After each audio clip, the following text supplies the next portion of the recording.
Just let it go. Worst advice ever.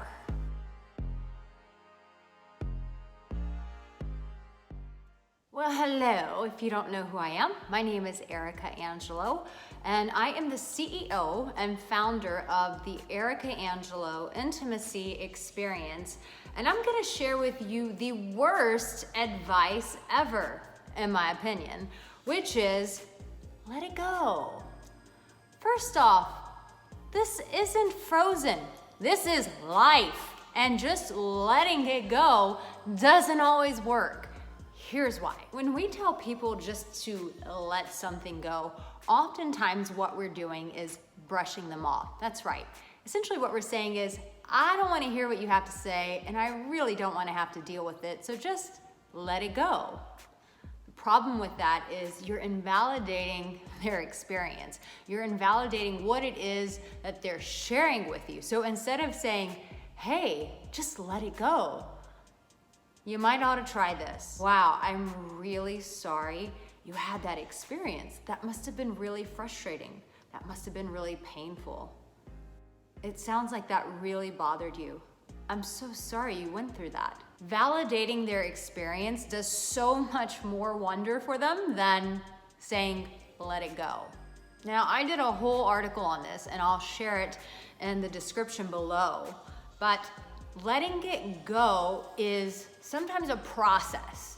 And the only time I've seen where someone has just been able to let something go is when it's been a miraculous divine intervention, which those do happen. However, most of the other times, it's a process. So what does that process look like? Sometimes letting it go is going on a hike, getting a massage, meditating, being around nature, being around beauty, talking to a friend, talking to a therapist. Chances are, if we had to tell someone to let something go, it's something that they are hanging on to. So instead of just asking for them to just brush it off, instead what we should do is lovingly encourage them to go down a path that will help them let it go, and not just a mind choice decision of, do this, it'll all be fine.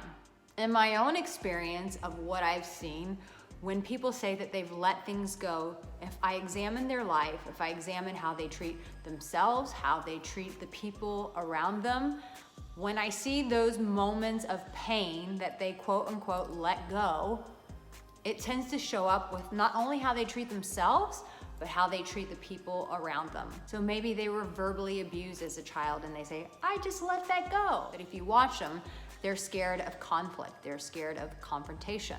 Or let's say someone grew up very poor and they didn't have a lot of food.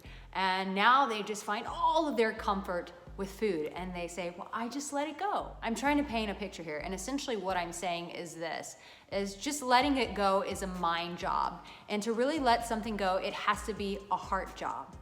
So when we do it from the mind, we still see the reactivity, we see the response to life out of that point of pain, which means we haven't really let it go. So to truly do it, we have to do it from the heart. And sometimes, most of the time, it's a process. So encourage people with the process that you've taken to help let things go and where the fruit of it shows up in your life. And for someone watching this and you are having a hard time with letting it go, one, there's no shame that you're struggling with it. It's normal, it's part of the process. It's your body, it's your emotions telling you, hey, this is still bothering me. And what you can do is be aware for other paths to help you in the process of letting it go. So that could be meditation, it could be talking to a friend, it could be getting a massage, it could be going on a hike, it could be laying out at the beach and being next to the ocean. But it's important that you develop a relationship with yourself, because your body, your intuition, your emotions will speak to you and they'll direct you down the path that will essentially free you and help you let it go. If you found this video helpful, make sure that you like this video, let me know, and subscribe to my channel.